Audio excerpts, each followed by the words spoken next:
Tropical Cyclone Jasper weakens overnight, however is making its final approach to Queensland, where a landfall around Wudjil is expected mid-afternoon tonight as a Category 2 strength tropical cyclone. Jasper is a significant storm threat to the Queensland coastline. You can see it on the radar imagery right now, making its final approach, where a landfall between Cairns and Cooktown is expected in around 6 to 12 hours' time. Cyclone Jasper, a Category 1 tropical cyclone. Your latest update brought to you by Force 13 Australia. If you're brand new here, please do consider subscribing and leave a like on the video while you're at it, and tell us how we can improve in the comments section down below. But your latest landfall update on Cyclone Jasper about to begin right now.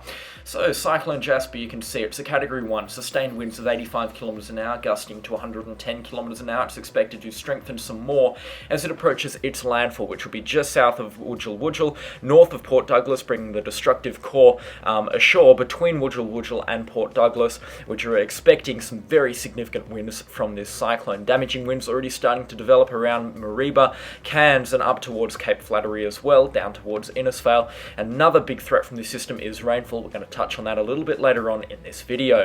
Cyclone Jasper moving ashore right now. You can see a little bit more intensification is expected before this system makes landfall. I am shocked that it hasn't been able to intensify much further. Conditions have been borderline perfect for this tropical cyclone. That wind shear the other day really hit it hard and has prevented a severe tropical cyclone from making landfall on the Queensland coast. So I would go as far to say that many communities north of Cairns have dodged a bullet from this system. So we've woken up to a lot of good news this morning.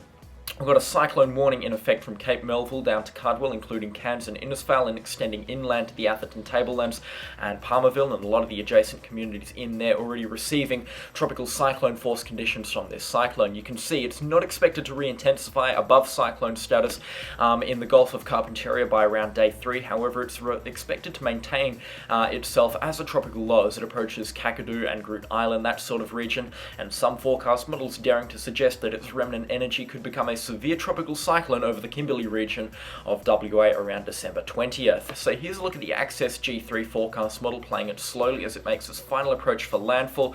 You can see making landfall just north of Cairns, those red winds indicating cyclone force winds, and you can see a little bit of purple there as a Category 2 cyclone. Now let's speed it up and play it through. Moves into the Gulf of Carpentaria, dances around a little bit there, makes landfall on Kakadu as a tropical low before we slow it down again, and you can see a severe tropical cyclone materializes around the Northern Territory WA border, moves in, makes landfall, and then heads for Tennant Creek as a tropical cyclone there. Let's roll that back and have a look again. You can see as the storm makes its final approach for landfall, it intensifies a little bit more. Cyclone conditions expected for Cairns as this storm makes its final landfall there before it weakens substantially over the Cape York Peninsula, moves into the Gulf of Carpentaria where little strengthening is expected. It might attain Category 2 status there briefly before moving over Kakadu as a tropical low, and its remnant energy becoming a tropical cyclone just towards the southwest rather of Melville Island before making landfall on the Northern Territory WA border, moving inland to the desert, soaking those communities there. Let's take a look at forecast rainfall over the next 3 days. The cursor over Port Douglas right now, which is expecting a whopping 700 millimeters from this tropical cyclone. The Bureau of Meteorology expecting many locations to pick up in excess of 400 millimeters from this tropical cyclone.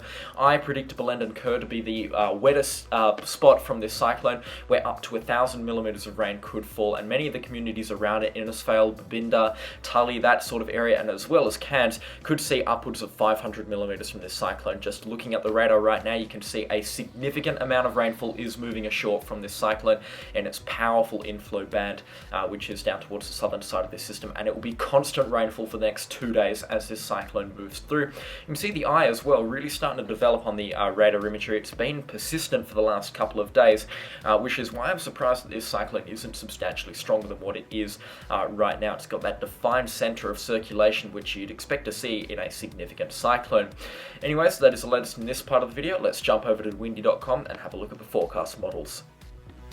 Alright, so here we are on windy.com right now. You can see The tropical cyclone centre, what looks to be the eye of the system, is just towards the east of Wujal at this time, to the northeast of Port Douglas.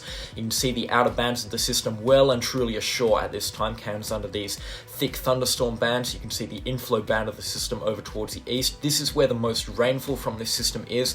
There's also some pretty intense thunderstorms moving around the centre of the system at this time as well, and it's expected to make landfall in around 3 to 6 hours time, probably around here where the cursor is at this time. You can see on the radar imagery right now, they're defined, not really defined, but it's got a messy eye feature in the centre of the circulation, and a lot of rainfall moving around the system. That's for sure. Cairns really in the thick of things right now. Now, what I'm really interested in is how much rainfall actually falls down here in some of these mountains just south of Gordonvale and towards the west of Innisfail. Belend and Kerr over here has already picked up over 150 millimetres from this cyclone, and it only looks like more is incoming. These rains here are going to be squished up against the mountains, and that's going to really squeeze the clouds dry. The Atherton Tablelands as well, and up towards Port Douglas, could also see some tremendous amounts of rainfall from this cyclone. It's the wettest part of Australia, so expect some really significant rainfall to fall as a result of this cyclone. And we're going to play it through right now and have a look at the rainfall run from this cyclone at the very beginning. So we're going to go back to right now. You can see the centre of the storm initialised by the Access G3 model, the Bureau of Meteorology's own forecast model, and you can see which is in line with the radar imagery. The eastern side of the cyclone is far wetter than the western side of the cyclone, so the back end of this cyclone is going to bring in the most amount of rainfall, which will probably start by around Wednesday evening local time. You can see as this cyclone makes landfall, we're going to see the rainfall really start to pile on for Port Douglas and surrounding areas, up to 200 millimetres in the 3-hour period, which is what the Bureau of Meteorology is warning is possible. We could be seeing torrential rainfall, intense rainfall totals fall, and I would not be surprised if by 9 a.m. tomorrow we're seeing multiple locations with in excess of 500 millimetres of rainfall in the rain gauge, which is a very concerning sign indeed. You can see 3-hour totals way in excess of 100 millimetres, and that sustains for about 12 hours or so. And as you move inland here, just the volume of water that is expected to fall from the sky, it's kind of hard to wrap my head around, and I imagine that it's rainfall that this part of the world definitely sees every now and then, like once in a decade sort of stuff, but it's rainfall that could cause some really nasty flash flooding and some very intense riverine flooding as well. So it looks like we could be seeing some major flood warnings put into place sort of around Thursday morning as this cyclone starts to move inland.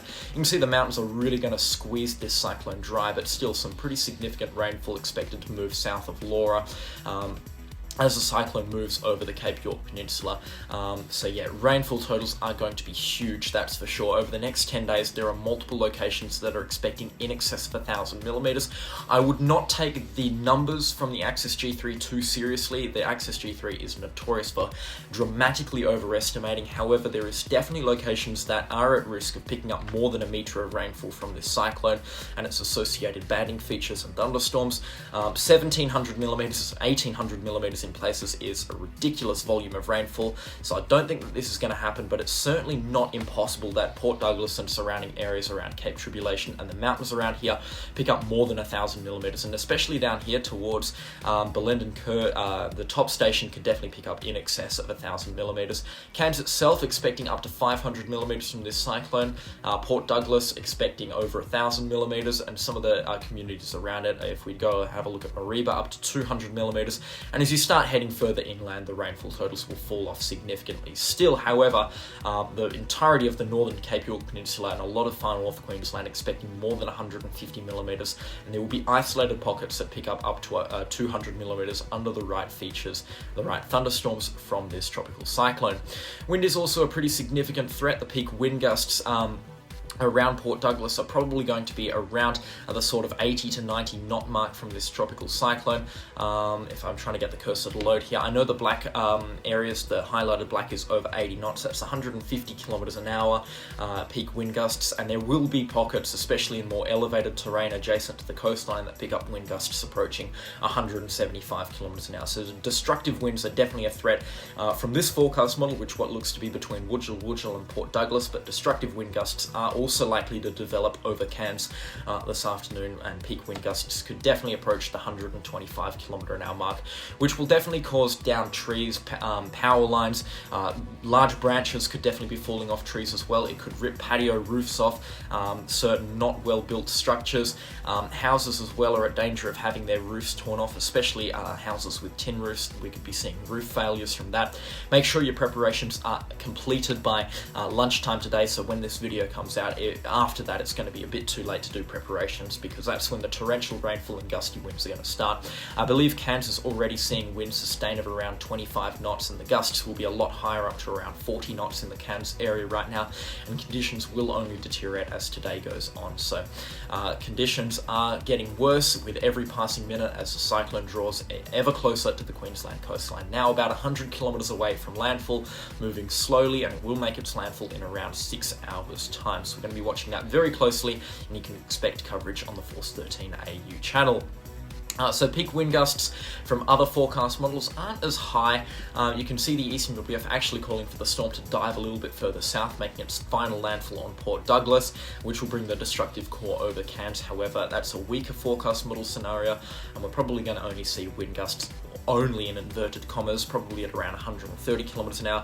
Nonetheless, Cairns is expecting damaging winds to develop very soon, if not now. So keep us posted if you do live in the area in the comment section down below. Now, I know a lot of my viewers are interested in the long-range forecast. I've been seeing comment after comment about how this cyclone could affect Darwin in a similar way to Cyclone Tracy of 1974. That is not likely at all. In fact, it's very, very unlikely, to say the least.